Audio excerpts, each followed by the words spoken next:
Assalamu alaikum, KGTV YouTube kanalının көрүүчүлөрү.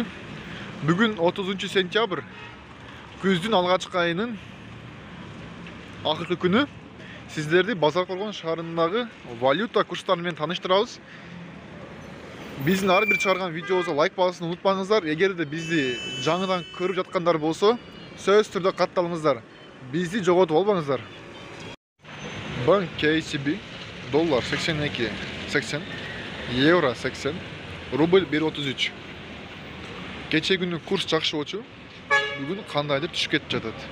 Эмне себептен?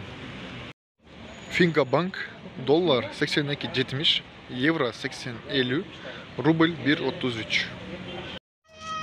Банк Байтүшүм доллар 82, рубль 1.33. Евро бул банкта жок экен. Банк Компаньон евро 79, доллар 80.50, рубль 1.33. Банк Оптима доллар 82.70, евро 80.20, рубль 1.33. Айыл банк доллар 82, евро 79, рубль 1.34.